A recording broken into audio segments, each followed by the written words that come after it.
Is it there on the screen, please?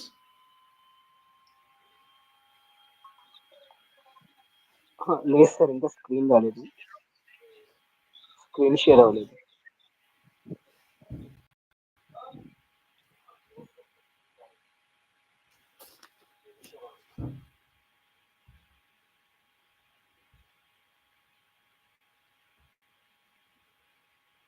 No?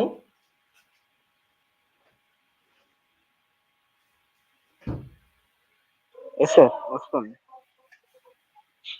Live కూడా run అవుతుంది sir. Good, good.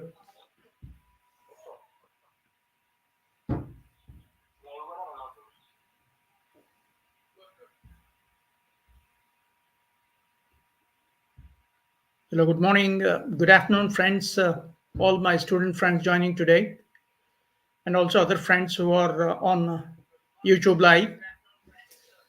Uh, Today's discussion would be on self monitoring and self analysis and self change. It's a master class, may run up to 40 minutes, 45 minutes, please. I welcome you all to this discussion. Hello, I am Dr. T.V. Ramanamurthy, PhD in Management, formerly Professor in Management and Dean, presently Founder Director, Attitude Positive Behavior Management Training Solutions, Hyderabad. Welcome to our channel, Prerana Dhara, Dr. D.V. Ramanamurthy, PhD Official, an initiative of Ramadevi Foundation, Hyderabad. Please do watch, like, share, comment, and subscribe to our channel. Welcome, everyone. Today we will discuss on the topic self-monitoring, self-analysis, and self-change as core components of self-leadership. Why we need to understand this? Understanding and practicing these components is essential for effective personal and professional growth, which directly impacts our ability to lead others. So let's go to introduce the concept of self management in leadership. We have been talking about this concept earlier. Self management is very fundamental and foundational for successful leadership, because what we often say that leadership is the ability to influence people. When you have the ability to influence people, please get yourself convinced that you're managing yourself well. So the leaders who are skilled at managing themselves can better navigate challenges, make more informed decisions, and inspire others. So here, self management allows leaders to understand their actions, improve their weaknesses, and model behaviors they expect from their teams. So, are you ready now to enter into the a wonderful concept of self management? There are three aspects what we've been talking about: self monitoring and self analysis and self change. If you're convinced that you need to monitor yourself, if the answer is yes, yes, there is a sense of saying that analysis is also important. If you want to analyze yourself, you need to monitor yourself continuously. So after analyzing, your, whatever assets and whatever liabilities you have in the process of managing people, then of course there is a chance for you to go for self change. Get convinced that there is a need for you to travel a lot here and go for a positive change. So let's now examine some of the interesting aspects with regard to these three concepts that are being discussed now. What is self monitoring? Self monitoring is a skill of observing and evaluating one's own behavior in real time, minded, no mental excursions. See, the paradox here is that we always monitor others instead of monitoring ourselves. Of course, there is nothing wrong in monitoring ourselves in the process of managing relationships. but at the same time, managing self is very, very important, is it not? So please try to understand that you need to self monitor yourself. So it helps individuals adjust to varying situations and align their actions with their goals. Mind it. So, for example, a manager noticing his team's disengagement during meetings. A manager observed that the teams are disengaged and though people are not listening to him during meetings. And then what he did? He adjusted his approach to encourage more participation. He suggested people to suggest ideas, participate well here. So this could be possible only when he monitors himself during the meeting hours and could observe that his role is going wrong and is not in a position to invite participation. He thought, yes, it's time for me to invite participation. So that's how this is an example of self monitoring exercise. There are two types of self monitors normally. One, of course, are too much for self monitoring themselves. That is called high self monitors, and exactly opposite are low self monitors. I mean, it is not one against the other, but it is a typology which we need to discuss. High self monitors are adaptive, adjusting their behavior to suit different environments. Yeah, because they are very close, they are highly concentrated on the relationships, climate, and all that. And whenever the situation changes, they're quite adaptable to the change and adjust their behavior. This could be possible only when you have a high self monitor orientation. Whereas low self monitors are more consistent but less adaptable. Of course, they are also good enough. They are very consistent in their behaviors, but less adaptable because they may not be in a position to quickly adapt to changing circumstances. See, we're not saying whether high self monitors are good and low self monitors are bad or whatever it is. Both are the thing because it's the question of how the style of your self monitoring exercise you have. Say, for example, high self monitors might thrive in client facing roles. For example, when you are engaged in marketing and negotiation scenarios, you'll be facing clients, right? It can be a supplier or it can be a customer or anybody for that matter. So when you're facing clients, then clients demands, etc., will be changing faster, and as such, high self monitors may score very well here. High self monitors might thrive in client facing roles than that demand very flexibility, because it can't be rigid in your conversations and negotiations. As such, you can be as flexible as possible depending upon the client's demands and all. So high monitor self monitors play very well there. But while low self monitors, which are consistent but cannot be adaptable in their behavior patterns, they excel in the roles requiring consistency, normally where the things are quite good enough and all that stable, and they go very well. Low self monitors go very well in the roles requiring consistency, not oscillating behaviors, consistent behaviors. They're good enough there. So let's examine how you can monitor yourself. There are scientific techniques involved, please note. See, I may again tell you one thing. Please do not brush out these concepts as theoretical fundamentals far from practical application. My dear friends, so you should have guts to implement these techniques. These are research oriented exercises, tested. So please understand the models that we are going to discuss are having 100% practical applicability. Only thing is that you should have the guts to implement and practice these techniques. So self-monitoring techniques include here practical self-monitoring tools now. One is journaling. Now, what is meant by journaling? It's just like writing down your thoughts and actions. on a paper, on a book, for example. This helps in understanding behavioral patterns. See something going wrong or right, worth examining yourself in that particular context. So try to write down thoughts and actions. How did you behave, and what are the impacts and all that. So that kind of journaling helps you in understanding behavior patterns, and that can help you to change positive, this way, that way, whatever it is. The second important self-monitoring tool is feedback loops.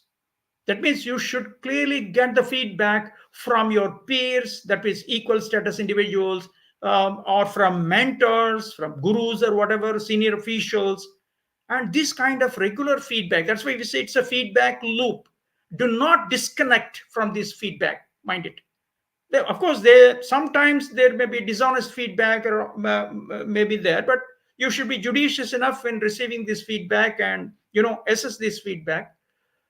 So you cannot cut out from the feedback mechanism. Develop regular feedback from peers and mentors provides an external perspective on performance. See, it's not you performing well and through your self definitions, but the people in and around, around you should agree that you're doing your best. So the external perspective, how other people like your colleagues and your subordinates, your peers and other people feel about your presence and your active performance. So that's your second important self-monitoring technique and tool is feedback loop. And of course, there are good number of digital tools we have been talking about in the earlier sessions also. Behavior logging apps are there, like apps like mood notes or reflectly. They can track emotions and behaviors. Download the app and say what are the things that are there required in the app, and that can track your emotions and behaviors.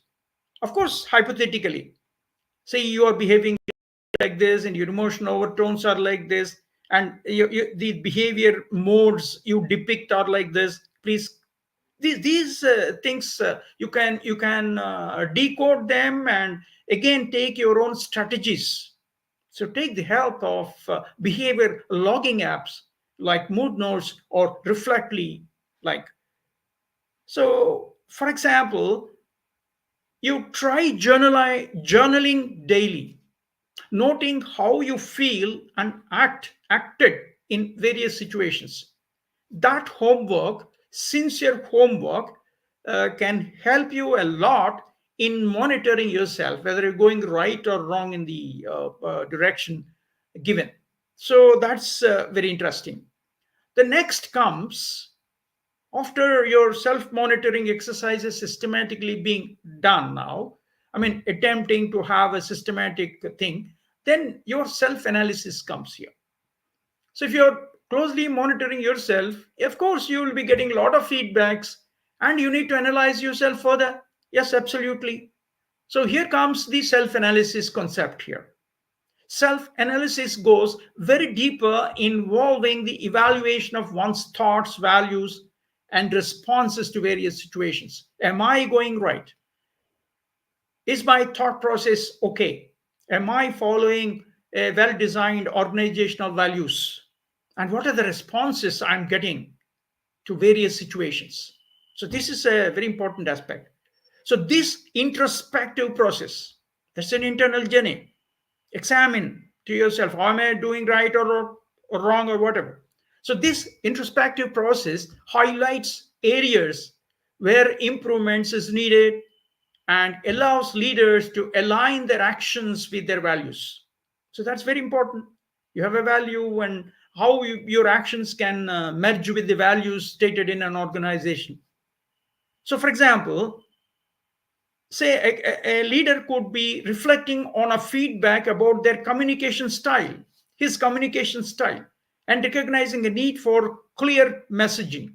For example, people may say, sir, your emails are not understood clearly, and your office notes are not good enough, and your voice instructions also not correctly decipherable. So the things mean here that your communication strategy and style are not that good enough. It's not a question of blaming an individual, but refinement is necessary. Recognizing a need for clearer messaging. This is one example. This is done only through self analysis. Mind it. You can play very well in your communication strategies, and I mean, redefining your communication styles and communication strategies as well. So let's examine the basic tools for us to go for self analysis. Most of you might have heard, and earlier also, for MBA students, I have done a program on SWOT analysis. Is personal SWOT analysis. This is an acronym. SWOT is an acronym. S for strengths, W for weaknesses, O for opportunities, and T for threats. Strengths, weaknesses, opportunities, and threats. So you need to examine. The problem now here is to examine in crystal clear terms, defining yourself, analyzing yourself. What are your strengths? What are your weaknesses? Given the scenario, and then what are your opportunities and what are your threats? If you can examine yourself in this matrix, there's a possibility for you to recognize your weaknesses and convert these weaknesses into strengths. And there's a possibility to identify your threats and creating threats, I mean, converting threats into opportunities as such. So, conducting a personal SWOT analysis is a must for all of us. Mind it, please, especially in a situation if you want to go for self analysis. So, let's walk through each element of SWOT analysis. I was talking to you here. See, strengths are unique abilities or qualities that enhance your leadership abilities. Your weaknesses are areas needing improvement. Yes. So, these are the areas which are not good enough. So, there is a felt need for you to improve upon those things. Then is opportunities. There are certain external factors that can support growth, and that's a green signal for you to walk straight away. Instead, threats mean challenges or obstacles in the environment.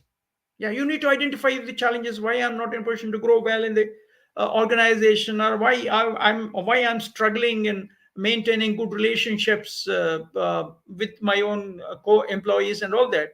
Challenges and obstacles in the environment must be properly diagnosed.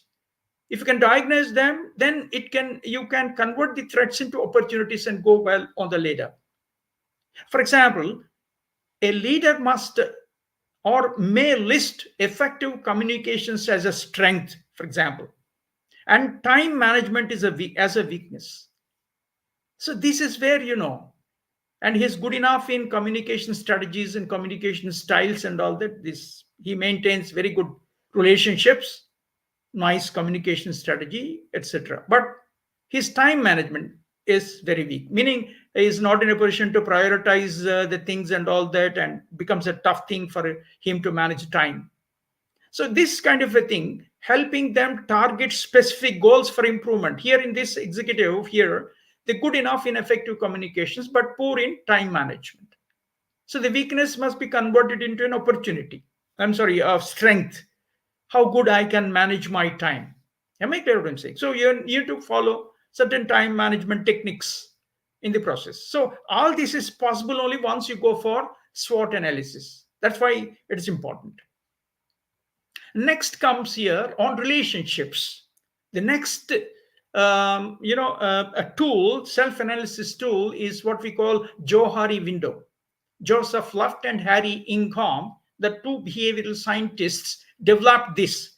I think in the earlier sessions we were talking about this Johari window. I think most of you might have scored on this also. There's an instrument, of course, time may not permit us to have this instrument done on a virtual format. But anyway, Johari window encourages feedback to reveal blind spots and hidden strengths. See, for example, on x-axis you take known to self and known to others. How are you knowing yourself? How you're behaving with others? That's one. The second, the y-axis, is that known to others and not known to others. That means you should have a transparent personality. You should be known by others. If you play hide and seek games, you're not known to others. and you are a totally confused person in the eyes of others. Others means here referent others, meaning your own colleagues, your own bosses, your own peers, or whatever. So, having understood this kind of a quadrant, this kind of a matrix, you see here you are known to self and known to others. When you're known to self and known to others, mind it, you have an open area, free area, and this window should consist of bigger sized open window, mind it, bigger sized open block.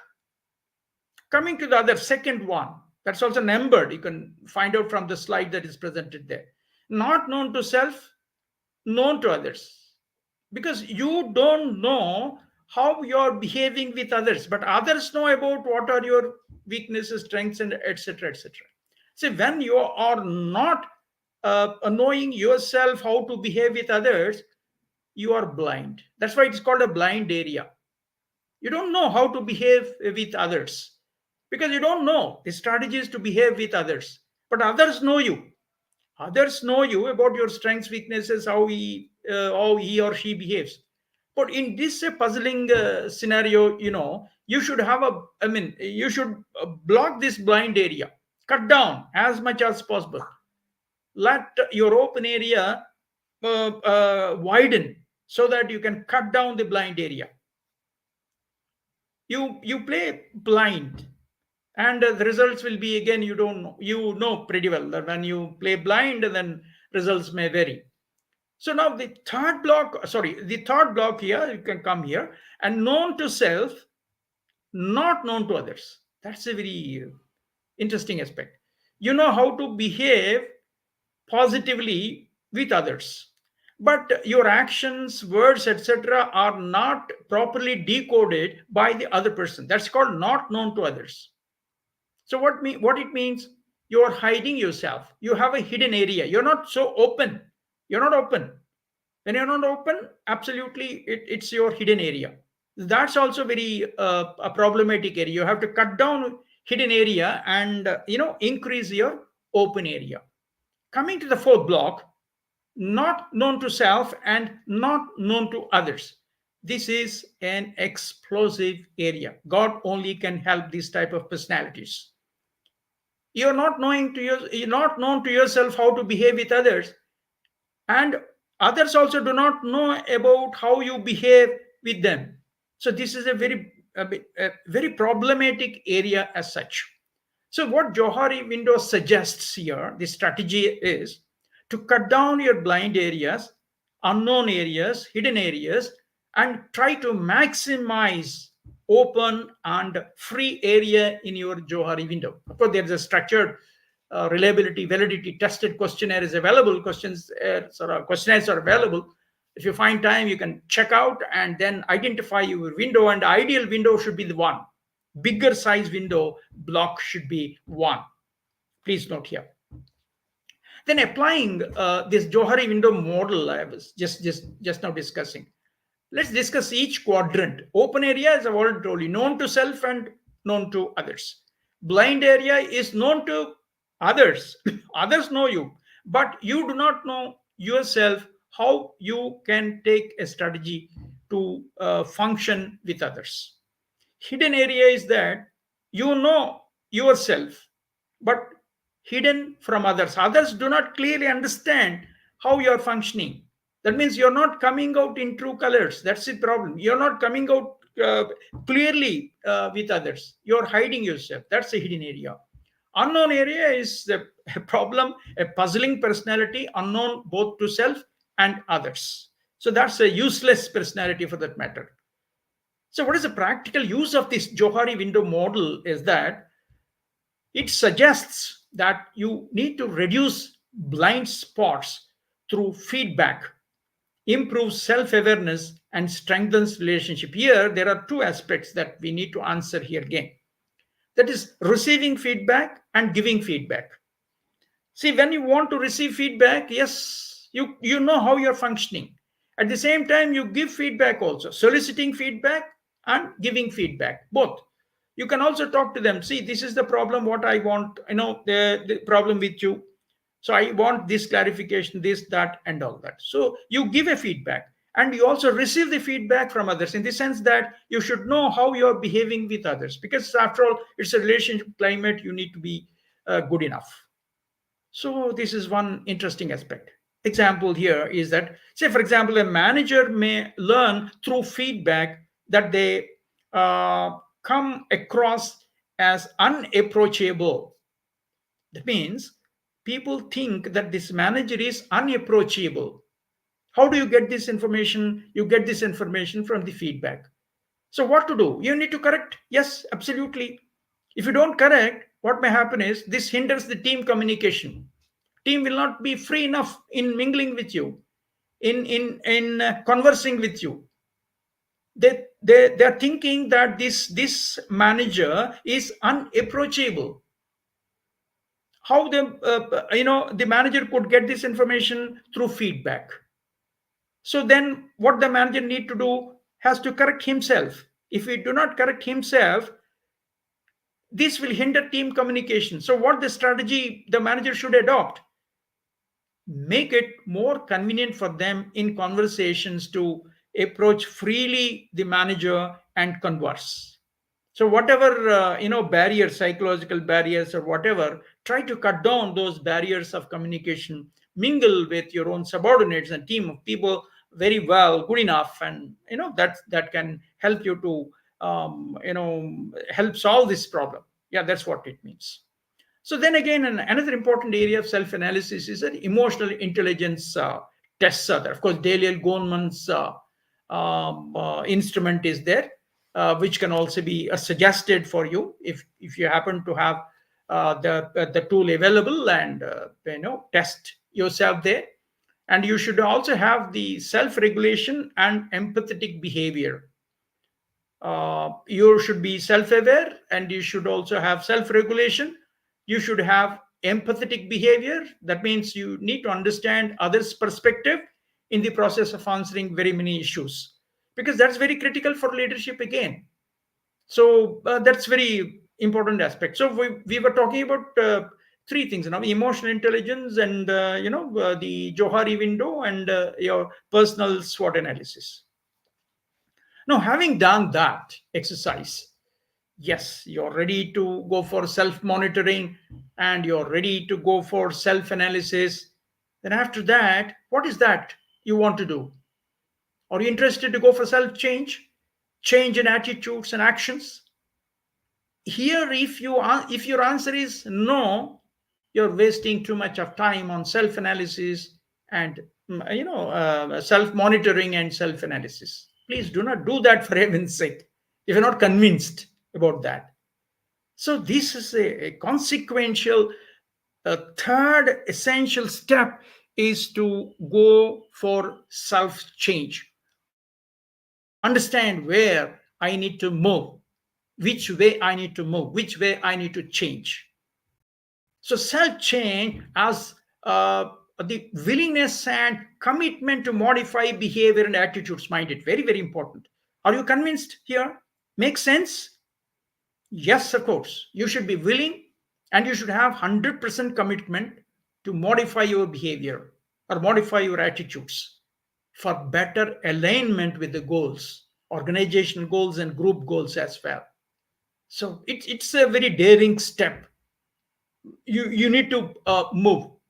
I mean, take and move for a better relationship climate, better change of yourself. Self change is very critical for leaders who wish to adapt to new challenges and grow continuously. That's very important, continually, because what happens is that we are moving with people right now. We are all dynamic. So organization environments change, and people's attitudes also change, and all that. So what may happen is you have to gel together, gel with your own subordinates, gel with your teams. How good are you? How difficult situations you're facing? All these things are made available, through the first two steps, self monitoring and self analysis. Now move faster, take a step for self change. For example, a leader learning new skills to keep up with industry advancements which enhances his credibility and influence. Yes. See the leader who did not, clearly understand the new techniques, new skills that he need to upgrade himself. That was resulting in a big damage to his career paths and all that. Cannot move much headway in the process. So what happens here? He could able to recognize that fact and then start looking at upskilling himself with the new required skills. And then the industry advance according to the industry advancements, he has to upskill himself, reskill himself. So that's how it goes, and that enhanced its his credibility and influence in the organization. So that's what when we talk about self change. Now let us examine how the entire process works. The effective self change process steps. First one, awareness. Recognize specific behaviors to change. Change means what? Where are you? Where you need to go? And what are the factors that are considered to be impediments? What are the factors that are considered to be advantages for you? So try to locate that one, right? So that's called awareness, as a matter of fact. Recognize specific behaviors to change. And next one is set your goals clearly. Define clear, achievable goals. Let's have an action plan. After goal setting, you stop there. No, nothing works out. If you define a clear goal and achievable goals, smart goals, then you define and develop an action plan. Develop step by step plans to implement changes faster. Can be possible because it's the time bound goals also. Then monitoring the progress. Don't stop there. Go for a feedback, check, cross checks. Regularly assess and adjust your efforts. Am I changing for the best? Or is the path right? Or should I have to take some more, skills, directions, or whatever in the process of changing? So look at the example. A leader who realizes that he is not actively listening to team feedback.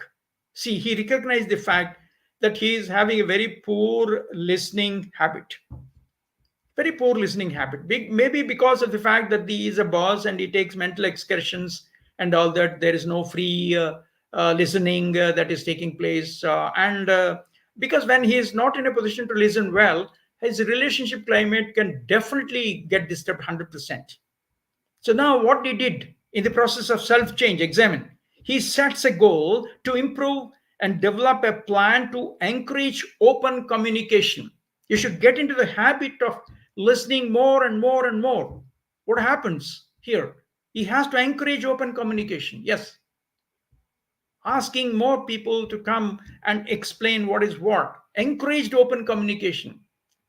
Probably earlier he might be using some barriers so that the employees may not feel convenient for them to come and meet him occasionally, frequently, whatever. So this kind of strategy that he got is implemented, and regularly check in with his team that it is absolutely functioning very, very well.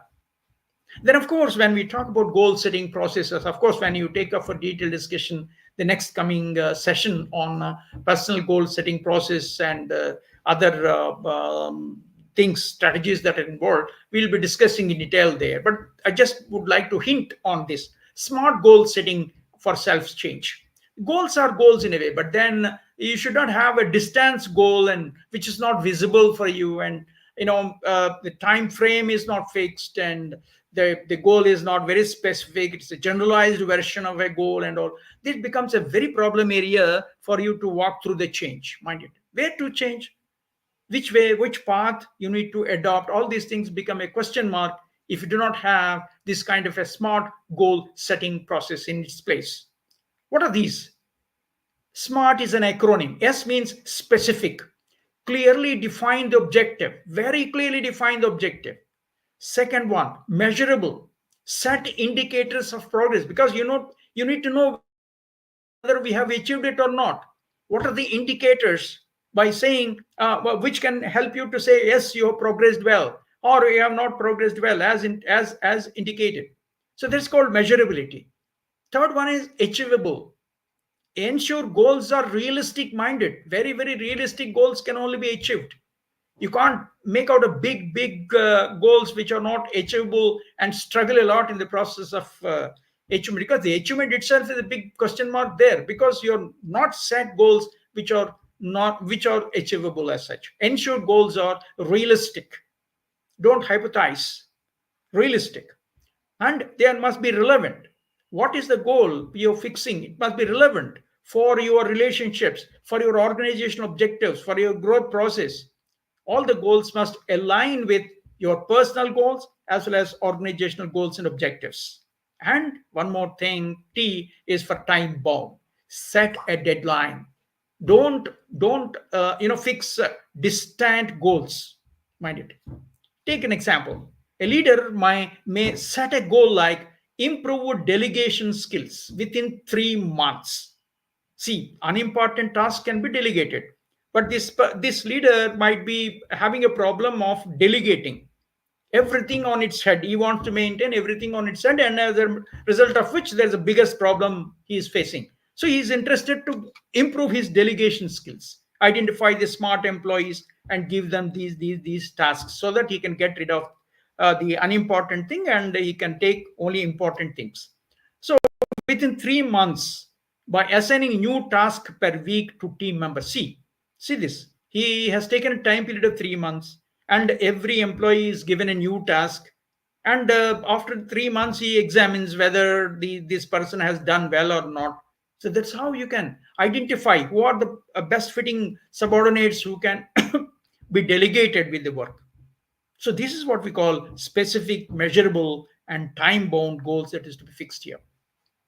Then let's make out the problem areas in self-monitoring, analysis, and change. Because, as a matter of fact, there are certain challenges. Maybe your self-biases and all may also count a lot here. But then let us examine what are the common obstacles. One is resistance to feedback. That is a very major danger. See, you need to accept a constructive criticism minded, because it's a human tendency to cut down criticisms. If somebody criticizes you for X reason or Y reason, you deny it consciously and subconsciously also. That is wrong. Resistance to feedback is the first step which can throw you to doldrums. Please note. So, accepting constructive criticism is often difficult but essential for growth. So, please note, do not resist feedback. Let the criticism come, evaluate, and help improve. Then, fear of change. Now, when we talk about self change, you have a bias. I have already told you, biases. Some common biases will come in the way. You fear a change, fear of change. Suppose if I take this decision, there may be some resistance, some uproar, or whatever. So you want to stay in comfort zone. As long as you stay in comfort zones, next, don't expect any change, and change advantages. Forget about it conveniently. So explain how comfort zones limit growth. Explain yourself clearly. No, I should not sit in the comfort zone, come out and take challenges and all that. You need to understand the benefits of overcoming fear. It's up to you to overcome fear. There will be some shocks here and there. Bear it, just for the advantage of changing for better scenarios. Then, of course, is time constraints. Yes. The importance of setting aside time for reflection is very, very important. You need to emphasize yourself the need for change. Your time, you need to allow yourself some convenient time to evaluate yourself for self reflection, you mind it. So it is refraining from feedback is not good enough. So reframe feedback as an opportunity minded. Criticisms, don't cut them down. And all these constructive criticisms can be used as an opportunity for you to grow. And gradually stepping out from comfort zones is another essential. Don't get hurt unnecessarily. And don't, don't visualize fear in a magnifying glass. Step out from comfort zones. Is there a little fear, and you know how to navigate these challenges also, you must be in a position to master. And then scheduling time for reflection, journaling, etc., etc. Reflect onto yourself, I have done right or wrong. This is how the pathway of your change is made of. Nobody will help you, it is yourself you need to help, because that's why you said self monitoring, self analysis, and self change.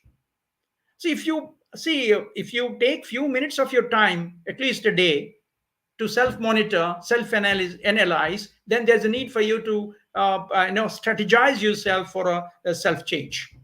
So let me give you a few real life examples before I close here. Take another 6 minutes to close down. Real life examples of leaders who practice self empowerment. I was talking to you, earlier also in some other occasions. Prominent leaders known for self reflection and change. One is Satya Nadella. Satya Nadella transformed Microsoft culture by adopting a growth mindset, focusing on continuous learning improvements. How self-management leads to effective leadership, I need not have to overemphasize here. Number one is self-management fosters qualities such as accountability, resilience, and consistency. You can go ahead. Leaders who exemplify self-management definitely build trust with their teams, because you're refining yourself continuously minded through self-monitoring, self-analysis, and self-change factors. So definitely you can build trust among people and create an environment where others feel encouraged to grow. Fantastic. That's very interesting. I need not have to tell you. Sometime after, when you take up for detailed discussion, we can have a case study analyzed on Satya Nadella's leadership transformation at Microsoft journey. I'm very much excited to state this example of CEO of Microsoft in 2014. Today, what is Microsoft today in 2024? A decade after, a time when 2014 is a time when company was perceived as lagging in innovation and heavily going not that good enough. So the corporate culture under previous leadership was described as highly competitive, with teams operating in isolation, creating a know-it-all mentality, because people think started earlier they were thinking that we know everything well, and no need for somebody to teach us and all that, creating a know-it-all mentality that actually stifled the collaboration and growth in Microsoft.